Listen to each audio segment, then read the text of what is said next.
This is the Amor al Migrante podcast, Love for the Migrant, a project of Estrella del Paso, the largest provider of free immigration legal services in West Texas and southern New Mexico. This podcast is coming to you from El Paso, Texas, hosted by Sandra Ramirez and Cristian Trujillo.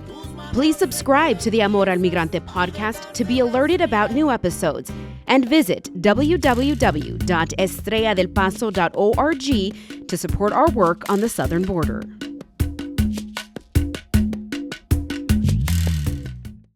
Hello, everyone, and thank you for joining us for another episode of Amor al Migrante. I'm Sandra Ramirez. Today, we're going to be talking about a really important topic, financial information for recently arrived immigrants, people who have been here for a long time. This is just helpful information for really anyone in the community. This applies to all. One thing everyone may not know is that Cristian has a background in finances, so you can talk a little bit about. You're the expert in this today. Right. I would put it in quotations, the expert, right? But I worked over 10 years in financial services before coming over to Estrella del Paso. So I do have a little bit of knowledge, when it comes to budgeting, when it comes to credit score. I work as a loan officer for about 4 years. And then I was a branch supervisor at a financial institution for another 4 or 5 years. So I think I have a little bit of knowledge when it comes to finances. I would say so, yeah. Right. In a whole nother life you lived before you got here. Thank you. And also we have Adriana Nevarez, who's joining us from our ALS department, which is the Affirmative Legal Services. Adriana is one of our accredited representatives, and she'll be joining us to go ahead and go over the financial side of the services that we provide to the people that we serve.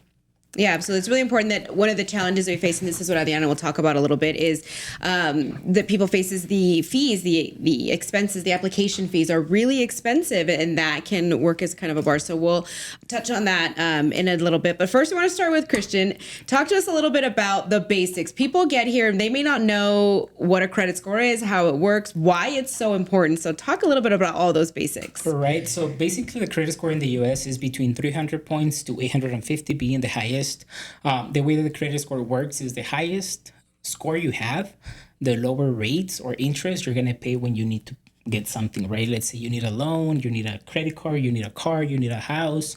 The higher your score is going to determine the lowest interest that you're going to be getting, right? So let's say you have a 300 credit score and you want to get a property, and the highest rate for houses is at 12%. Because of the 300 credit score, you're going to go ahead and get the 12% because it's the highest, right? There's other factors that determine how much you pay for whatever you borrow or you get, but that's like the main factor when it comes to that. Building credit in the United States, one of the first things that people, or when you reach the 18 years old, you want to work on, and not because you want to go ahead and be in debt, but credit is going to open you the doors, like I said, to get a house in the future. If you want to go ahead and have a family, or, in the U.S. it's really hard to go ahead and move in the public transportation because sometimes it takes 1 to 2 hours to take you 10 miles away, right? Whether if you have a car, it's going to go ahead and take you 15 minutes. And for you, sometimes it's hard to, save money, and you are a newcomer in the U.S. and you're barely building up your base ground. You want to start working on your credit so you can have that availability to maybe finance a car with a lower rate so you don't have to pay a lot. But I guess like going through that process is going to go ahead and take you to building that credit score, which is one of the first things that I would advise for people who are recently arrived to start working in the U.S. It's super important just for everyone in general, right? Even young people, especially when they arrive. So how do you do that? How do you start building that process? How do you get that good score? Right. No, that's actually a good question. So there's different, I guess, financial entities in the United States, right? It's banks, credit unions, and there's other types. But if you want to start building up your credit, it's really hard for you to go to a bank and say, can I get a credit card for $1,000, right? They're going to go ahead and look at your history, and they're going to say like, hey, pues, we don't have any history, so we don't know how's going to be your payment record. So we cannot give you a credit card right now. So the best way to start a credit, it'll be first saving around $200 to $500 on your savings account, and then asking for something that is called secure loan. A secure loan, it's a loan that you get from your money, and then you make payments back to you, right? You're getting money from your money, so you're lending yourself the money, but since you're making payments on it, it's going to go ahead and get reflected on your credit score.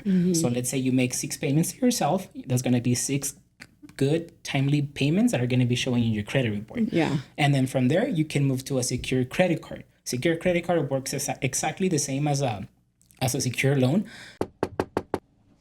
Hey, sorry to interrupt. Enjoying this podcast? Just a quick reminder, in 2023, Estrella del Paso helped over 7,000 clients with nearly all of the cases being free. This early giving season, every bit of support helps us to continue this essential work. Don't forget to show your support by donating at estrelladelpaso.org or visiting our El Paso Giving Day page, link below. And that's all. Back to the podcast. But now it's going to be on a credit card. The benefit with a credit card is that it doesn't have an opening date, or it has an opening date, but it doesn't have a closing date. A loan, it's for 6 months. Right. A credit card, you keep it open for as long as you want, right? So let's say you open up your secure credit card with $500 and you keep it for 12 months and you make 12 payments. So now that's 12 more payments that you have on your credit history, and that start building up your credit. So one option need to be a secure loan. Second option need to be a secure credit card. Really good information to keep in mind. And you talked a little bit about the different accounts that people have to have. So you checking account, savings account, typical for what we do. Is that your recommendation for people to have both? Yes. So savings account, of course, the name is on it, right? It's for savings, right? So I totally do not recommend for you to use it as your checking account. When it comes to savings account, US has different regulations to that because of the main purpose is for it to save money. So there's a limited amount of transactions you can do to some savings account. It's usually 6 per month, and after 6 you start getting charged or you start getting fees, right? So I would recommend for you to have a savings account, and then the checking account, that's going to be your everyday use account for like making purchases, making payments, going to the grocery store, going to the theater, things like that. Right. So I do recommend for you to have 2 accounts to separate it and have your savings account as a backup, and then start putting money in there towards your future, right? So that's the 2 accounts I would recommend to have separate. And I think that that's really important. Savings is probably the hardest thing for me too, because it's hard to know that there's money in there and just I have to leave it alone. It's looking at me. I need to use it, right? But I know savings is really hard because, well, first, if you freshly arrived to the U.S., you're barely getting on your feet. Right. So sometimes your paycheck might not be enough to get all the expenses, right? Because you're trying to maybe buy furniture, you're trying to get a car, you're trying to go ahead and do different stuff, right? But one of the things that I have applied to myself is that when it comes to savings, I work every day and I get my paycheck. So I make the payments that I have to make, and then I make a payment to myself. And that payment to myself is the one that I put towards my savings account, right? It's just not like $1,000, right? It's just like $25 every paycheck that I put on the side, and it starts building up your savings account. And believe it or not, once you see an amount there, you're like, it's not that hard, right? It's working, and it's going to encourage you to go ahead and keep putting more money. And one of the things that I recommend too that I've been doing is that every time you get a bonus or a promotion or a raise in your work, you also give yourself a raise when it comes to that savings account, right? So let's say you're getting paid $1 more. So that's going to be $1 more you're going to be putting in your savings account. Instead of 25, it's going to be now 26. Yeah. And then that's how you start building up a little bit more of your savings account in there. I do have that too. And I also, just to add a little bit on that, every time I make a purchase, I have the account set up to just take $1 to a savings account. So every time I use my card, there is $1 that will go, whatever the amount is that I spent, $1 will go to my savings account. So if I do 15, purchases, transactions, then that's $15 extra. No, and savings, it's different for every person, right? Like Adriana, that works for her, and it might work for someone else. And that's why people need to understand that there's different techniques that is going to be different for every budget, different for every person. Yeah. So you need to really go out there and find out what is it that works for you. Because once you, I guess, hack the process of savings, man, you're just going to go ahead and go crazy, and you're going to be able to be saving in different aspects.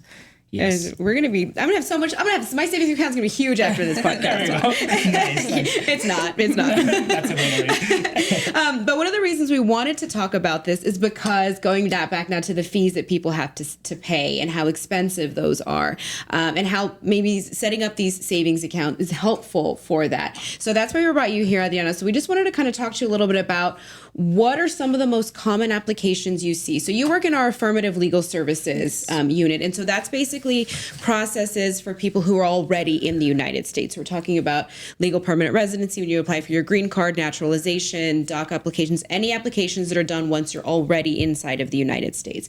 So what are some of the most common applications that your unit deals with, and what are the costs of some of those? Okay, so you basically just mentioned the ones that are most popular. You really didn't need to invite me. Sorry. She already knows, but I'm just kidding.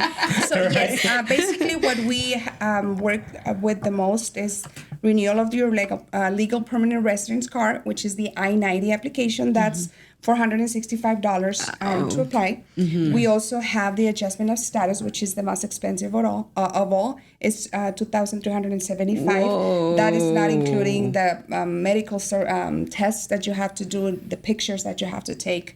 Also, we do the I-765, which is the employment permit. That alone, it's $520. And then also, if you're doing it for a DACA purposes, for the DACA application, that's in total $605 just to renew your DACA status. Man. We also do the naturalization, which is one of the most common one that we have. That's $760 to apply. Wow. To apply.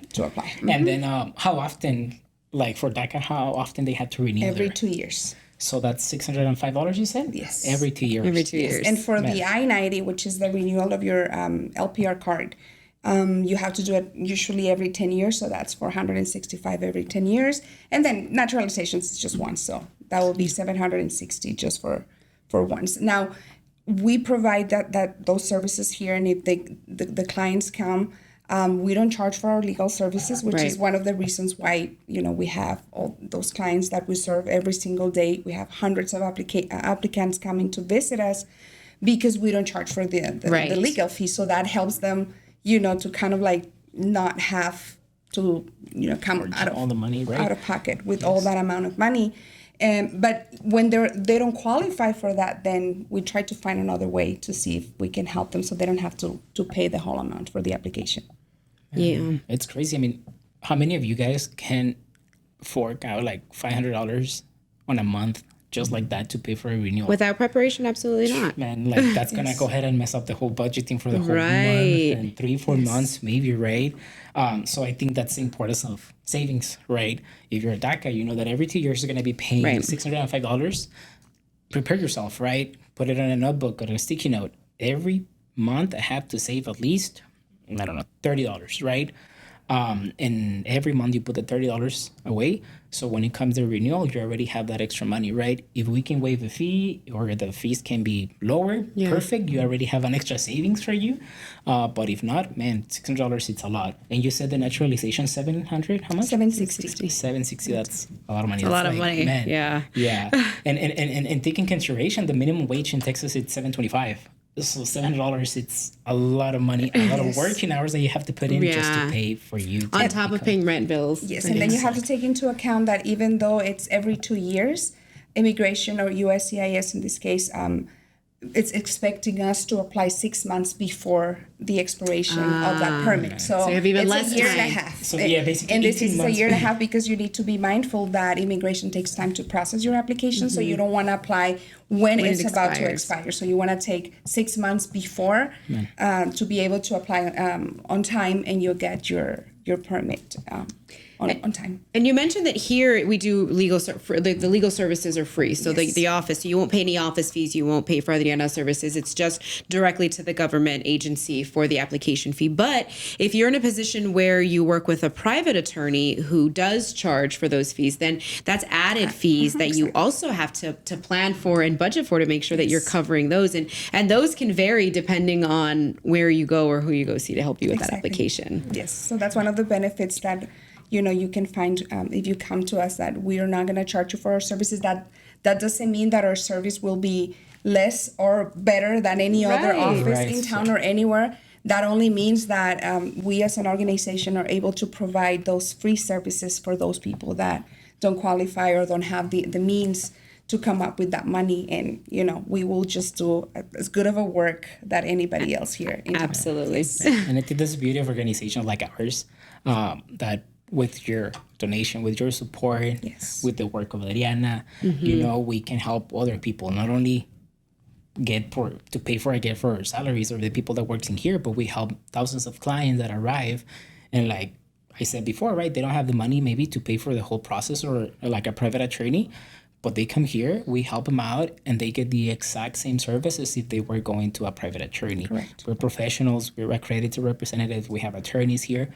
So I think that's the beauty of organizations like Estrella del Paso, that it's here to help the community with the help of the community, if that makes sense. Yeah, absolutely. And then when you're talking about, it's that cycle, right? When you're talking about the employment authorization, renewing your work permits, you need those to work in order to make more money so that you can afford to pay for these applications and to continue renewing them, right? So it's kind of this cycle. Going back and forth. Yeah, that's true. Yes, that's true. One question for you, Adriana. When it comes to waivers, what are some of the most common waivers that you have seen when it comes to applications that you guys submit? Okay, so USCIS gives you, as an applicant, the opportunity to apply for a fee waiver, meaning, like, as we call it in Spanish, un perdón de pago, so you don't have to pay for the actual application that you're seeking. Not every application has that opportunity. Right. For example, for an adjustment of status or for a DACA application, there is no fee waiver, so you must pay that fees. Amount.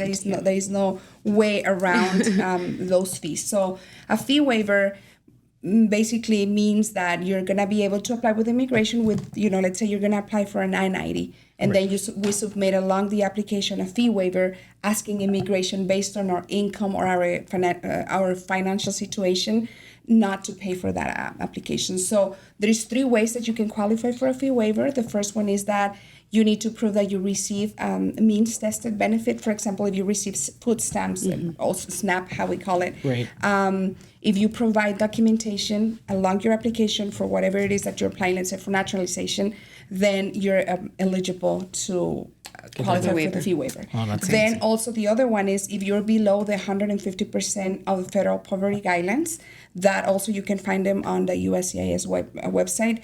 Just for example, just to give you some numbers, so if your household size is of 2 people, then on your income tax, you need to prove that you make $30,660 or less in order to qualify for the fee waiver. Okay. Yeah. So, for example, there is complete families that come, like, for example, the dad is applying to renew his green card, and it's him, his wife, and 2 kids, so that's 4 people. So he will have to show that he makes below $46,800 in order to qualify for that fee waiver. Got it. Man, but on the other hand, is it enough $40,000 a year to support a family of 4? That's rough. Yeah. So that's why they set up this 150% of the federal poverty guidelines, so that we kind of like follow that chart to know if our clients qualify for that.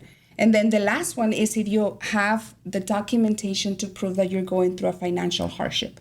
In our office, we serve hundreds of homeless individuals here in town that literally, as their word, they're homeless and they still need to renew their green card, or they still need to, apply for naturalization. They have no income. Like, they really come with a 0 income. So then if they can prove a letter that they're living at a shelter, shelters will usually provide you with a letter saying that this so-and-so is living with us since this, amount of time, then that also will prove to immigration that they have no income. We have people that are going through a rehab center, also they have no income. Right. So they're able to provide that they're going through a financial hardship, whatever it is that they're going through, then we can attach that to their application, and most likely immigration will approve their fee waiver. That way it's just, they can just apply no cost with us and no cost with immigration, which a lot of our clients go through that process. I imagine. I don't know that that's something that's as well known as people might think, right? I don't know that people know that those fee waivers are even an option, or that you can even ask for that. Usually when they come to our office and we have the first consultation with them, they already know that they may have, some breaks, some help. But when we start asking questions like, okay, so do you receive any food stamps? Oh yeah, here's my letters. Like, do you know that you qualify for free services? So some of them, some tears will show up in there, knowing that, oh really, I'm not, yes, you don't have to pay anything. Or even homeless individuals that come they want to do it, and they just like, I just want to know how much it's gonna cost. And it's like, well, where do you live? Like, well, I don't have a home. I'm homeless. It's like, can you get a letter from the shelter that you're staying? It's like, oh yeah, for sure. They're so nice. They're gonna provide me the letter. They come back the next appointment with that letter, and then it's for free that they can do their immigration process. And I can imagine the relief they feel. Yes. Right? Yeah. When they're like, oh, should I like for homeless, right? And I don't have any money, but I still have to renew my immigration process, right? Yeah. I have to apply again. I have to pay, like, I don't have money. Like, what am I going to do? Am I going to go ahead and get deported because I couldn't pay it? Right. But Yeah, and sometimes the sad part is that a lot of people that are going through a hard, like, for financial hardship, they go years without taking care of this type of processes. Yeah, I can imagine. And they come back and sometimes like, your card expired. Like, I had a client like 6 years ago. Oh my gosh. Wow. And I'm like, why you haven't? It's like, well, I didn't have any money. I know this cost, and I've been living on the streets for all this time. So now I got to this shelter with, we have good partnerships with shelters and other organizations in town that they know of our services, so they will bring them. I have one is like, I'll make sure that they shower, that they're clean, and they're ready for their consultation. They show up and they're like, you could have renewed this document years ago. It's like, well, I didn't know. I barely knew because of this shelter that I'm staying at. So they'll bring them. They'll be super, excited because they finally can renew a document that has been expired for 6 years or more. And especially if they're already in this challenging situation where they don't have a place to live, they're struggling to find work, and now you're adding this extra obstacle of like, well, in order to find work, now I have to renew these documents and this status. And I feel like that's probably more common. I think that that's a pretty extreme situation, 6 years. But I feel like it's pretty common. Do you run into that a lot where clients will come in and say, you know what, I can't apply right now because I don't have the money for the application? We have a lot of clients. Again, as I mentioned at the beginning, we have many clients that come every day to our office. And when we go through the consultations, we find out that a lot of people have been wanting to do this process, but they thought that since they didn't have the money, or, we have a lot of single moms that will, have been wanting to do naturalization, but they have 4 kids to take care of, and they're like later, and then another kid comes, and they're like, okay, you know what? Let's wait for some more years until I'm able to save for that. And they're like, there's ways. You just need to come, and then they meet somebody that tells us, have you heard about Estrella del Paso? You should go and ask them because maybe you qualify for free everything, and then when you talk to them, you find that they've been waiting or postponing these processes because, they just don't have the means to do it. And then, sometimes it's hard for them to get the documentation, but, everything is possible with we guide them, and we tell them how to go about the documents. And, hopefully they can just go home, get the documents, come back. And go with the process. But we, I got a little bit out of the subject, but basically saying that, yes, we have a lot of clients that come with the idea that they may not be eligible because they don't have the money, or that they have been postponing it for years because they thought that they needed to pay the full amount for their applications. And like my grandma says, right? Preguntando se llega a Roma. Yes. So you get around by asking, right? So if you're listening to us from away from El Paso, right? Go to your local nonprofit immigration advocacy agency and ask, what are the requirements? What's the process? Don't be afraid of like asking questions. Because maybe, like Adriana said, right, you've been waiting 5 years, 6 years to renew your process, and you have that stress for you for like many years already, just because you were not able to go ahead and ask a question, right? So don't hesitate. Promise you smiles like the one that Adriana has is gonna welcome you, and I promise we're gonna do the best to help you out and guide you through the process, and at least answer as many questions as we can, because it's not fair for everyone to be living in that place where like, oh shoot, like I don't have the money, I'm scared, I'm stressing. That's really scary, and that can be really risky to be out of status and something happens during that time, and because you couldn't afford it, now you're facing a lot of challenges of if you're out of status and something happens or you get detected or something, then that's really difficult. Yes. And that's one of the things about going to the financial side again, about having your savings in your checking account, and if you already have a job and employment, don't wait last minute to start saving. Don't wait last minute to go through your process. Like you said, DACA, usually they requested 6 months before it expires. And once again, start saving the next day that you pay for the process, right? Don't fall behind. Don't have the mentality that I'll do it later, I'll save later. Because when you least suspect it, it's already 5 months before your residency expires or your DACA status expires. So start saving, start building that savings account, that checking account from the very beginning. Start working on your credit from the very beginning, because once we get to the US, you're going to be as successful as you want to be. You know, you have to put a lot of work, you have to put in a lot of efforts, but at the end, everything is going to be rewarded, right? Yes. It's going to be comes with a reward when it comes to you savings, when it comes to your checking account, and you're going to live in a place where like you don't have to stress a lot because of money or finances, because you already have a good savings account, you already have a good foundation. Yeah. That's one of the things that you can put on the side, and you can now focus on getting the documents, the proof that you need, getting the appointment ready, like, you know, for the interview and things like that. I think that's really good, because you're giving some really helpful information of like, hey, just set aside $25, or even if it's less than that, right? Something is better than nothing when it comes to saving and applying. So you can have something to apply there, and then, you know, last minute you can kind of figure out if you haven't met your goal. You can kind of figure out what you can do at that point. But having something, a base to start with, is super important. Yes. So for people who maybe, I think a lot of people, can be overwhelming to think about opening a bank account, finding a bank, building a relationship there. What tips do you have for people when it comes to just starting at step one? Right. So for me, maybe a little bit biased because I work at credit unions. I work at a bank at the very beginning of my career, but it was mostly at credit unions. I would say go to your local credit union, ask the requirements. Some of them, they just want driver license and maybe a proof of residency, and that's about it, right? So I would definitely go to your credit union, ask questions. What's the minimum deposit fee? How much do I have to keep on my savings account? How much do I have to keep on my checking account? And if any of those don't work, then go to a bank, right?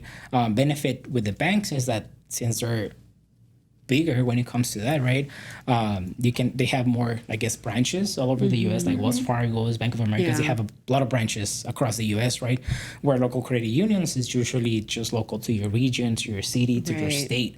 But the benefit with credit unions is because it works kind of a non-profit organization that all the, I guess, earnings or profits they have to send them back to the community. They have to send them back to their employees, which results in them having lower rates, having lower, I guess, monthly fees, having lower penalties if you overdraft your account, having lower, you know, overall fees that they apply compared to banks. So I would, for step one, go to your credit union, ask questions. Hey, I'm interested in opening up a savings account, a checking account. What is it that you guys need? And then after that, open up your savings or checking account. And most of the credit unions, they do have financial advisors. They do have people that knows a lot about credit. So I would ask him, hey, I don't have any credit. I want to start building on my credit. What is the best tool you guys have for me to start building my credit? Right. My goal is in 5 years, I want to buy a house. Or I need to get a car within the next 24 months. Right. And then they can guide you through the process of like, okay, we're going to go ahead and open savings, checking account, and then we're going to open up a secure credit card. And with the secure credit card, you're going to make a payment of $10. Don't go over 20% of your limit. And they're going to go ahead and give you more tips as you go, right?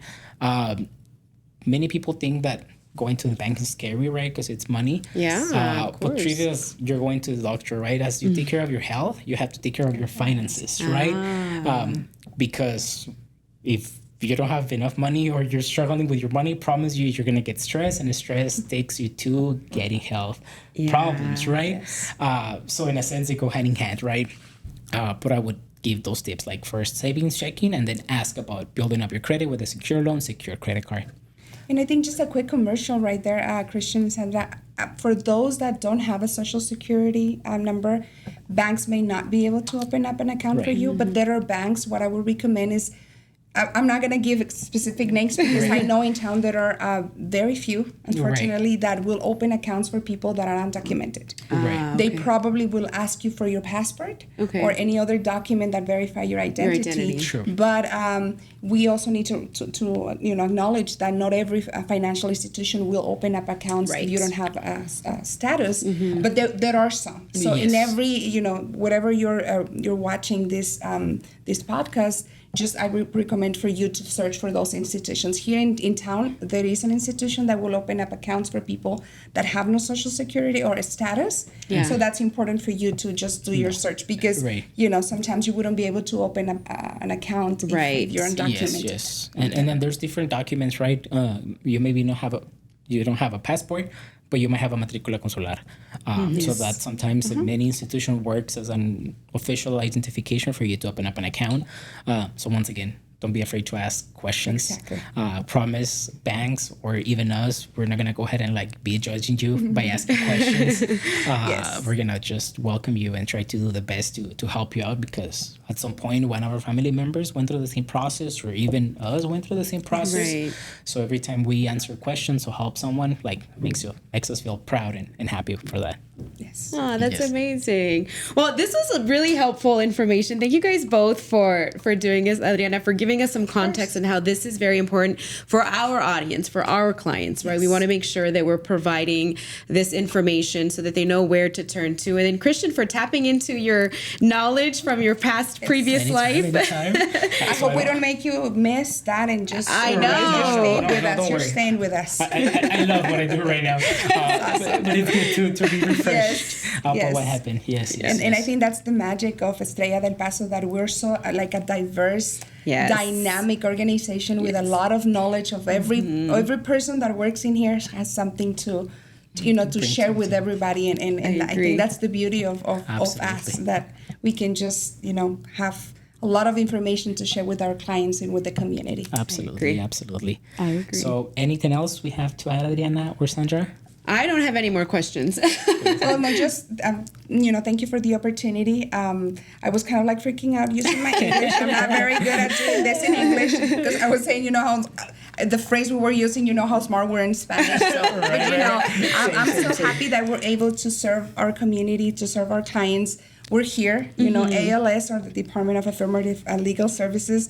We are the Department of the Unlimited Questions. I believe it. You can come and, we receive clients every single day for consultations of every single type of process that you can imagine. Sometimes processes that we don't even take care of, but at least we can guide them towards the right people, there's a lot of information that you can get from us. Thank you so much for your support. If you're out there and if you want to donate to help, the mission that we have to continue serving thousands of clients. We see hundreds every single week. Yes. So if you're there and want to help to be part of this mission, just don't hesitate, and thank you so much for your support. That's right. And under that same token, if you need those services, or someone who is in need of those services, head on over to www.estrella.org. You'll find information about our consultation hours, our office hours, the documentation that you need to bring to receive free services. We do a financial screening, so we will ask you for simple things that, like Adriana was saying, your SNAP benefits, things like that, just to make sure that you qualify. You'll find a full list there. We'll put that link in the description of the podcast as well, so that you can follow that link for all of that information and schedule that consultation to see what you qualify for, or pass along that information to somebody who can make use of that. Yes. So that should be all for our episode of Amor al Migrante. Just want to say thank you all for tuning in today. Don't forget to start saving your money. Don't be scared to ask questions. And we'll see you guys in the next episode. Thank you. Thank you.